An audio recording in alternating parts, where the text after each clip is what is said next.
An economic miracle is taking place in the United States, and the only thing that can stop it are foolish wars, politics, or ridiculous partisan investigations.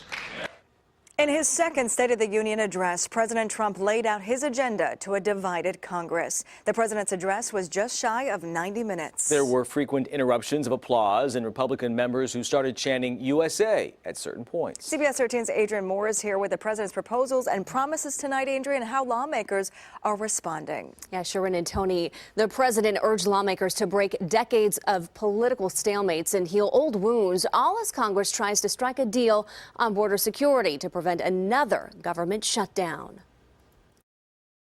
The President of the United States!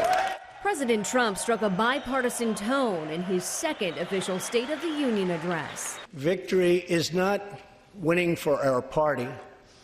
Victory is winning for our country. The president talked about foreign policy matters like Venezuela and Syria and announced plans for a two-day summit with North Korean leader Kim Jong-un. Chairman Kim and I will meet again on February 27th and 28th in Vietnam. The president also called on Congress to pass legislation to lower prescription drug prices and touted economic gains. California Attorney General Javier Becerra delivered the Democratic response in Spanish. I'm not sure that there was anything really new that he presented.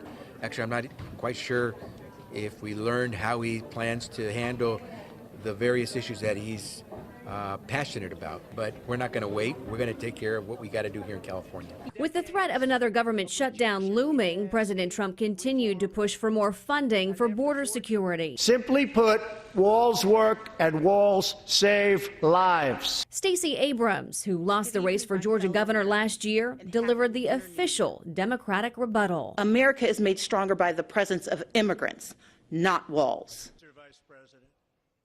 President Trump's State of the Union address was the longest since Clinton's back in 2000. President Trump spoke for 82 minutes. Clinton's was 89 minutes. As for the shortest ever delivered, that was Nixon at just under 29 minutes. Now, a lot of people were talking on social media about tonight's State of the Union address. California Senator and 2020 presidential hopeful Kamala Harris among them. She tweeted, quote, "Racism, homophobia, sexism, and anti-Semitism are real in this country. We have to deal with that."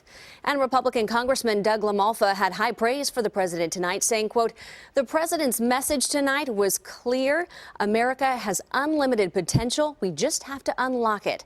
I share the president's optimism that we can move forward in a bipartisan manner for the betterment of our nation."